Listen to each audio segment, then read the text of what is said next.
विधानसभा चुनाव से पहले झारखंड में ईडी की कार्रवाई तेज हो गई है। राजधानी रांची, चाईबासा सहित 20 जगहों पर सोमवार को पहले सुबह ईडी ने दबिश दी है। पेयजल एवं स्वच्छता विभाग के जल जीवन मिशन में अनियमितता से जुड़े मामले को लेकर यह कार्रवाई की जा रही है।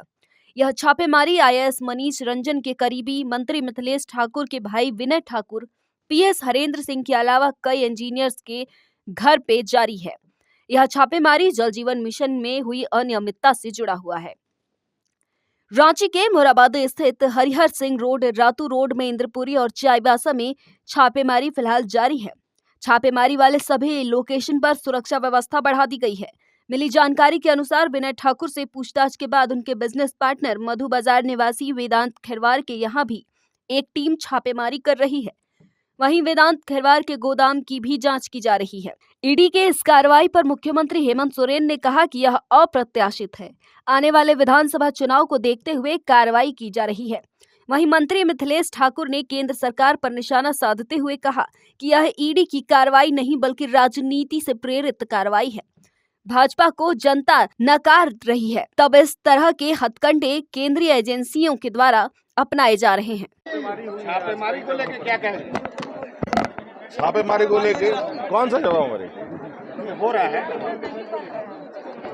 अरे आजकल ये छापामारी वाला जो कहानी है, ये सब अब मतलब होता है ना कि ये अप्रत्याशित और ये नहीं है, क्योंकि अब चुनाव भी है। बौखलाहट है क्या? और हमारे विपक्ष के जो मुख्य सक्रिय कार्यकर्ता लोग हैं, अब वो सब बाहर अपना काम कर रहे हैं। खाना कहाँ है आप लोग अच्छी तरह से समझ रहे हैं, और ये इसके तो हम लोग अब यूज टू हो गए।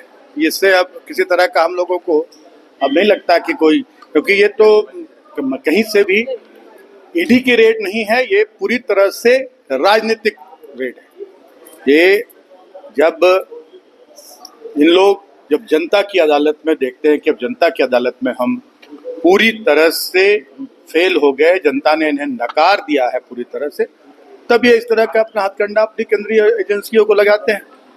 लेकिन मैं ये कहना चाहूँगा आपके माध्यम से कि ईडी अगर पूरी पारदर्शिता के साथ काम करे तो पूरा सहयोग हम लोग करने के लिए तैयार हैं, पूरा सहयोग, जहाँ भी जांच करना है, जो भी जांच करना है, लेकिन कठपुतली ना बने और इशारों पर नहीं नाचे।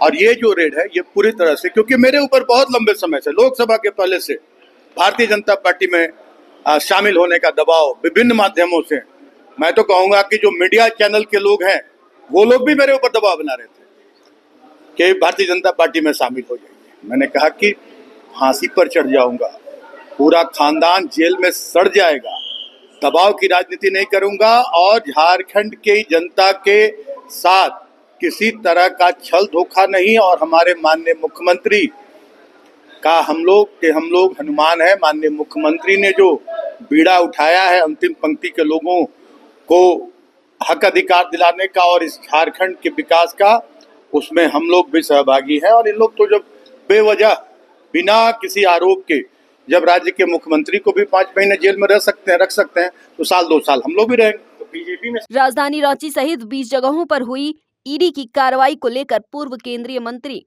व पूर्व मुख्यमंत्री अर्जुन मुंडा से पूछा गया तो उन्होंने कहा कि यह केंद्रीय एजेंसियों का काम है, वह अपनी कार्रवाई कर रहे हैं।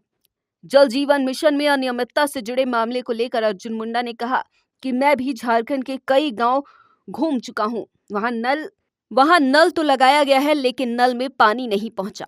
हमको क्या लेना है? और भी कह रहे कि चुनाव से पहले की ईडी की बड़ी कार्रवाई किससे देखने को मिली? ये संस्थाओं का अपना काम है, इसमें पॉलिटिशियन का क्या काम है? नहीं सर, जल जीवन मिशन जो केंद्र सरकार की योजना है, केंद्र सरकार की है, इसलिए ये सवाल पूछा जा रहा है सर। जल जीवन मिशन जो केंद्र सरकार की योजना है। जल जीवन मिशन में राज्य के कई गांव में हमने दौरा किया, कई गांव में हमने देखा है कि जल जीवन मिशन का काम, योजना पूरी हो गई, पानी सप्लाई नहीं हो रहा है।